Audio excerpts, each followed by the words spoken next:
अहम खबर दें कि वफाकी हुकूमत ने मलिक वली मोहम्मद काकड़ को गवर्नर बलूचिस्तान बनाने का फैसला कर लिया है। पीडीएम जमातों ने बीएनपी मेंगल के उम्मीदवार के नाम पर इत्तफाक कर लिया है। इस पर मजीद तफसीलात जानेंगे। डॉन न्यूज़ के bureau chief reporter Sanaullah Khan हमारे साथ मौजूद होंगे। आपको अपडेट कर रहे हैं इस अहम खबर से कि वफाकी हुकूमत ने मलिक वली मोहम्मद काकड़ को गवर्नर बलूचिस्तान बनाने का फैसला कर लिया है।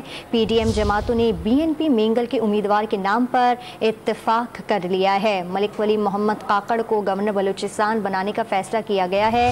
हुकूमती ज़राए से ये सामने बात आई है। पीडीएम जमातों ने बीएनपी मेंगल के उम्मीदवार के नाम पर इत्तफाक कर लिया है। आपको अपडेट कर रहे हैं इस अहम खबर से कि वफाकी हुकूमत ने मलिक वली मोहम्मद काकड़ को गवर्नर बलूचिस्तान बनाने का फैसला कर लिया है।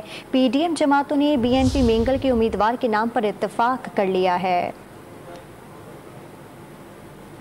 वफाकी हुकूमत ने मलिक वली मोहम्मद काकड़ को गवर्नर बलूचिस्तान बनाने का फैसला कर लिया है। पीडीएम जमातों ने बीएनपी मेंगल के उम्मीदवार के नाम पर इत्तफाक कर लिया है।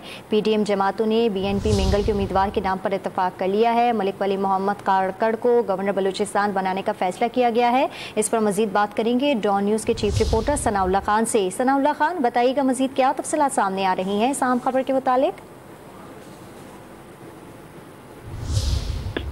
सनाउल्लाह खान से हम दोबारा रब्ता करने की कोशिश करेंगे, उनसे हमारा रब्ता मुनक़ता हो गया है। अहम खबर अपने नाज़रीन को दे रहे हैं कि वफाकी हुकूमत ने मलिक वली मोहम्मद काकड़ को गवर्नर बलूचिस्तान बनाने का फैसला कर लिया है।